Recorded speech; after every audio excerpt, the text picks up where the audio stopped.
Apa? Tanda seru. Dia merajut lengan baju selama berhari-hari. Setelah mendengar ini, Bai Guanxing terkejut, dan kemudian melambaikan tangannya. Tirai tipis muncul di depan matanya. Tunggu, aku akan segera kembali setelah aku pergi. Tidak baik bagi anak-anak menjadi malas dan tua. Kebanyakan dari mereka berhutang. Hanya pemukulan. Segera setelah itu, Qin Yichen mendengar teriakan Xiao Guai dari luar tirai cahaya. Omong kosong. Kamu datang ke sini segera setelah pisau bodoh itu pergi. Bagaimana bisa ada kebetulan seperti itu? Kamu masih membantunya berbohong. Ah, Pak, jangan pukul. Pisau bodoh. Anda tidak percaya. Maksud Anda penjahat. Tunggu saya. Hua Daoru mendengarkan tangisan ini, lalu melihat topi di tangan Qin Yichen, menggelengkan kepalanya dan menghela nafas. Kupikir kau dan Xiao Guai sudah saling mencintai dan membunuh. Tidak. Tidak ada cinta, hanya di jalan untuk saling membunuh. Semakin jauh.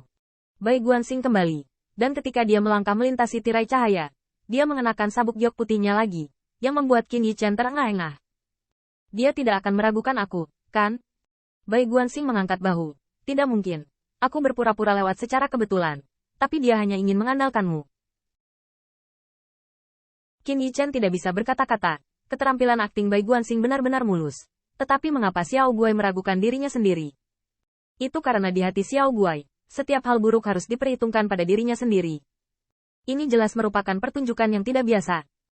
Pemukulan brutal Qin Yichen terus berlanjut, tapi setidaknya dia bisa bertahan dengan Hua Daoru lebih lama dan lebih lama. Apa yang membuat Qin Yichen lebih mengagumi Bai Guanxing adalah tidak peduli bagaimana dia membanting dirinya sendiri, bagaimana dia mengucapkan sarkasme. Bahkan jika Qin Yichen terus mengatakan pada dirinya sendiri dari lubuk hatinya, itu pasti palsu. Dan itu adalah kepura-puraan Bai Guanxing. Tetapi setiap kalimat ejekan Bai Guanxing tidak dapat diulang, dan dia bisa menyentuh amarahnya sendiri dengan tepat. Dan yang paling menakjubkan adalah, untuk pertama kalinya, dia mengorbankan 9 naga air bersama Kaisar Bihai. Dan Bai Guanxing menggunakan jenggot Leize untuk menggigitnya kembali, mengubahnya menjadi 9 naga petir dan mencabik-cabiknya. Setiap kali mereka berkompetisi, Bai Guanxing dapat menemukan kesempatan untuk membiarkan gumpalan jenggot Leize mengatur makanan untuknya, dan pada saat yang sama mengizinkannya untuk memurnikan dan menyerap guntur yang ganas.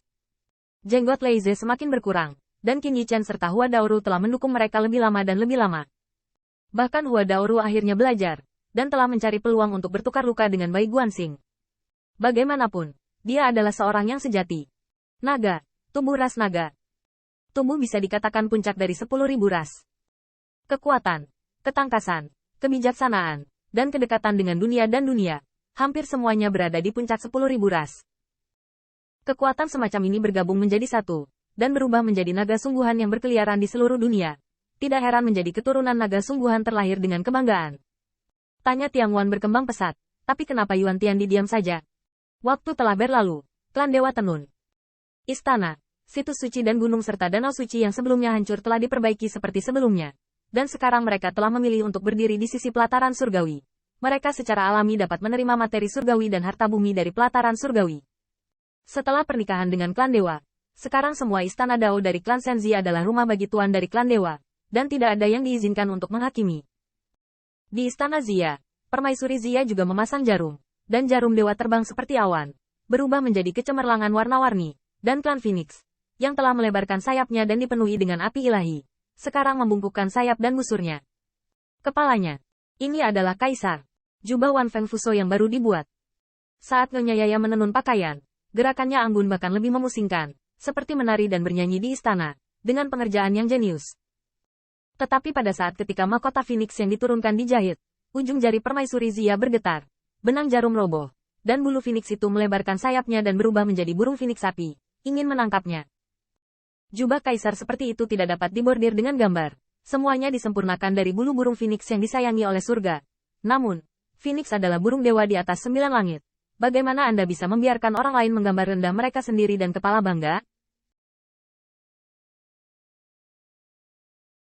Jadi jarum dan benangnya pecah, dan bulu burung Phoenix ini berubah menjadi burung Phoenix api, mencoba merobek darah permaisuri Zia. Tetapi untungnya, pada saat ini, gambar dewa kaisar gajah muncul. Gangbeng. Kaisar gambar dewa tenggelam dengan kuat, dan mencekik Feng Yu dengan telapak tangan. Tetapi Feng Clan bangga, bahkan jika dia dicubit olehnya, dia tidak mau kembali ke penampilan Feng Yu, dan bahkan meninggalkan jejak di kulitnya. Bekas luka bakar. Mertua, kamu baik-baik saja? Permaisuri Zia sedikit panik. Feng Yu bukanlah hal yang luar biasa, Dia berada di klan penenun ilahi. Dan dengan bantuan berbagai formasi magis klan penenun ilahi, dapatkah dia membuat jubah kekaisaran? Namun, melihat abu yang jatuh dari telapak tangan Kaisar Song, Permaisuri Zia menunjukkan rasa sakit di wajahnya. Tanganku, aku tidak tahu berapa lama waktu yang dibutuhkan untuk pulih. Permaisuri Zia menundukkan kepalanya dan melihat tangannya yang sedikit gemetar. Dalam pertempuran sebelumnya, kelima jarinya dirobek oleh Tian Luonet, dan setengah dari telapak tangannya terpotong. Meskipun tubuh Dao telah disembuhkan, itu dipotong oleh Tian Luonet, yang setara dengan memotong Dao Wei-nya dan dicegat oleh Dao Surgawi. Untuk membuat kelima jari sembuh bisa menyatu dengan kekuatan seluruh tubuh, lalu bisa menenun jubah kaisar menjadi tarian tenun langit yang indah, butuh waktu lama untuk berlatih lagi. Kaisar Shenxiang menatap matanya dan tidak bisa menahan nafas. Hei, nasib baik dan nasib buruk. Lagi pula, aku tidak menangkapnya. Tetapi nasib baik dan kejahatan menyertai. Dan pertempuran itu juga membuat klan Shenzi melihat kekuatan kekaisaran. Mungkin setelah sembuh, Anda bisa mengambil langkah itu dan melihat Tian di Mingdi Dao. Permaisuri Zia mengangguk. Meskipun Dewa Gajah tidak setia kepada Istana Surgawi, dia sepenuh hati untuk rasnya sendiri. Dia merasa nyaman ketika Yushu menikah, dan ingin menganggap mertua ini sebagai sebuah keluarga. Keduanya mengobrol sebentar, tetapi melihat gerbang bintang klan penenun ilahi bersinar bersama, dan dua sosok tersandung keluar darinya. Yang Mulia dan Permaisuri kembali. Kaisar Shenxiang dan Permaisuri Zia saling memandang dan buru-buru menyapa mereka. Saya melihat Kaisar Yuan Tian dan Permaisuri keluar dari gerbang bintang alam serangga. Kedua keberadaan berdiri dengan bangga di dunia, berdiri tinggi di langit. Tetapi pada saat ini, darah menetes, seolah-olah mereka telah menderita kerugian besar, dan mereka melarikan diri jauh-jauh sebelum terbang keluar dari gerbang bintang. Yang Mulia. Kaisar Shenxiang melihat situasi tragis Kaisar Yuan Tian dan buru-buru melangkah maju untuk membantu. Sementara Permaisuri Zia menoleh ke belakang dan melambaikan persepsi ingin tahu dengan matanya. Kaisar sangat malu sehingga tidak baik untuk melihatnya secara acak. Setelah ditopang oleh Kaisar bergambar dewa untuk duduk, Yuan Tiandi mengeluarkan pil berselang emas dan hitam. Ia mengatakan bahwa pil itu tidak cukup, karena hanya berupa titik cahaya sebesar kuku jari. Kaisar Yuan Tian bangkit kembali dan miliknya luka terlihat dengan mata telanjang. Kecepatan untuk menyembuhkan. Saya melihat bekas luka sembuh, tetapi itu adalah kabut hitam yang menggeliat, yang membuat Dewa Kaisar Gajah terkejut. Saya tidak kompeten, saya berjanji kepada para bangsawan surgawi untuk menyelamatkan para bangsawan yang dijarah. Saya benci bahwa serangga bertekad untuk menjadi musuh saya. Permaisuri Zia bertanggung jawab untuk menjaga Permaisuri, dan Permaisuri memiliki wajah pucat. Satu demi satu mereka melemparkan setumpuk tentara Tao yang tersebar ke tanah.